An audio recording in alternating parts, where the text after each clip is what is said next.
अभी ये एक सिलसिला शुरू हुआ जहां पर मुझे डोमिनेट किया गया। तुम्हारा उससे चक्कर था? हाँ था। तुम्हारा उससे चक्कर था? नहीं नहीं था। उससे चक्कर था? हाँ था। नहीं था। नहीं नहीं था। वो करते करते अचानक मेरे ऊपर बड़ाम से टीवी फोड़ दिया जाता है। तो मैंने उस दौर को देखा है जहां जानवर को देखा है मैंने। और ये सब प्यार में, पॉजिटिव में, ये प्यार में कि मैं प्यार में हूँ इसलिए कर रहा हूँ।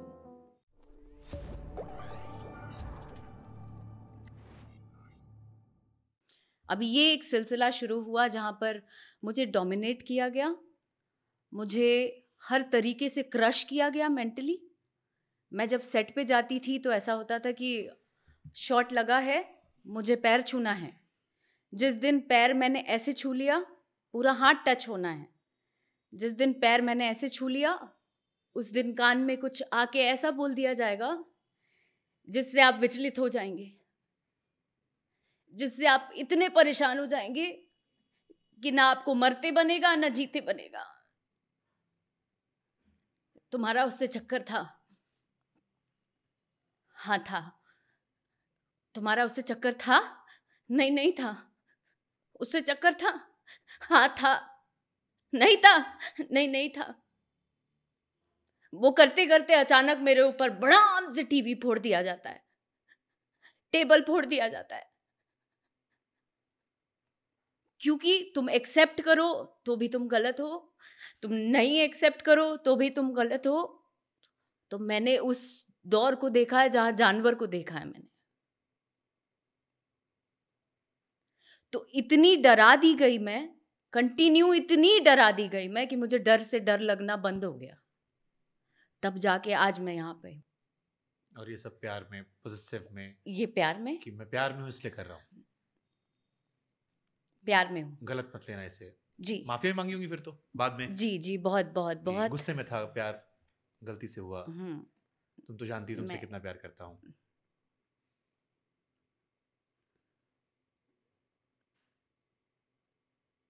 आप पानी पियेंगी? हम्म।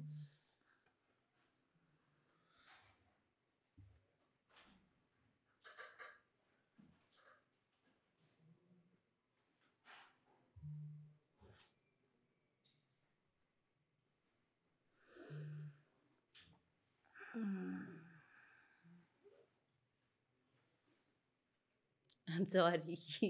कोई बात नहीं, हम सब इंसान हैं, हम सब की भावनाएं हैं, और कह देने से मन भी हल्का होता है, और कोई इस जगह पर ना पहुंचे, वो जो आपका मकसद है वो भी ज़रूरी है।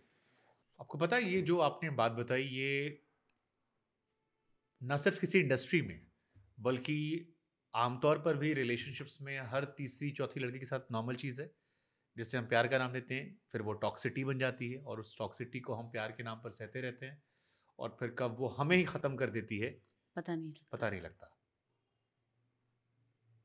कितना कितना लंबा समय था ये जो आपने, ये वाला पीरियड रहा आपका? करीबन 2 साल। किसी को 2 साल मैं एक इनसिक्योरिटी में जी रही थी। जब मैं इंडस्ट्री की सीनियर एक्ट्रेसेस से भी मिलती थी कि मैं अंदर से इतनी टूट गई थी कि मुझे ऐसा लगता था कि वो कितनी सुंदर है, मैं कितनी बेकार दिख रही हूँ, मैं कितनी गंदी लग रही हूँ। क्योंकि हर शॉट के पहले मुझे बहुत ज़्यादा कमज़ोर कर दिया जाता था। मेरे अंदर कॉन्फिडेंस नहीं था। मुझे ऐसा लगता था कि मैं अगर हट के इससे काम करूँगी, मेरी कितनी बेइज्जती होगी, मेरे बारे में लोग क्या कहेंगे, मुझे बहुत ज़्यादा जज किया जाएगा, इंडस्ट्री के लोग भी काम नहीं देंगे, तो काम नहीं देंगे तो मैं सर्वाइव कैसे करूँगी। मुझे ऐसा लगता था ऑल इन ऑल, मतलब जो भी है यही है, और अगर मैं इससे हटती हूँ तो लोग बोलेंगे कि ये तो चरित्रहीन है, इसका तो यही काम ही है। क्योंकि मैं जिसके साथ भी काम कर रही थी या करती होती थी, उनसे मेरा नाम जोड़ दिया जाता था।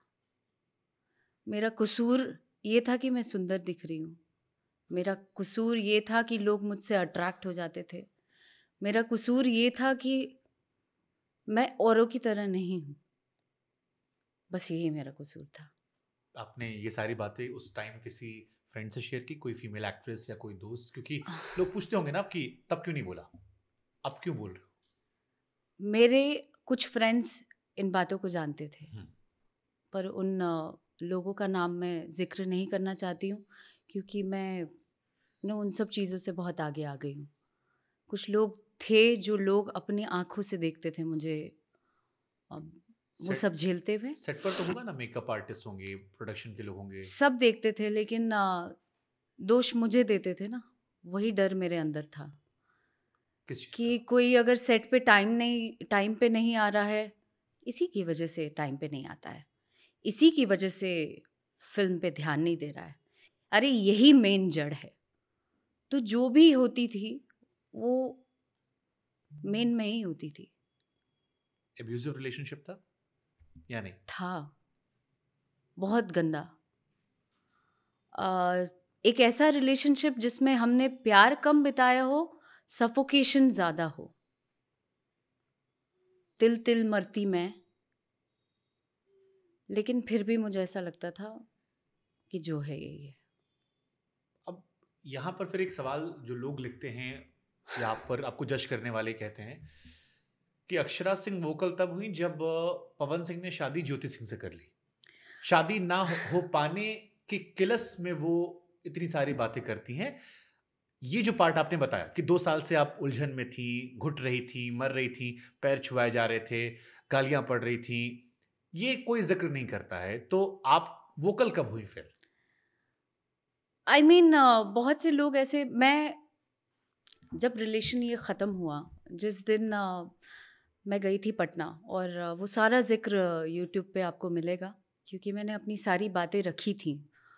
जब पानी सर से ऊपर हो गया था और मुझे लगा कि अब नहीं, बस हो गया, तब मैंने एक-एक बात का ज़िक्र किया था। मैं उस इंसान को तब भी ज़लील नहीं करना चाहती थी, क्योंकि मैंने कभी अच्छा वक़्त गुज़ारा था। बेशक बहुत अब्यूज़िव रहा रिलेशनशिप, बहुत सी चीज़ें हुई, लेकिन फिर भी मैं उससे अलग होने के बाद मैं किसी को ज़लील नहीं करना चाहती थी। मैं अपने ज़िंदगी में खुश थी। मुझे ऐसा लग रहा था कि मैं अच्छा काम कर लूँगी, अच्छा नाम बना लूँगी तब भी।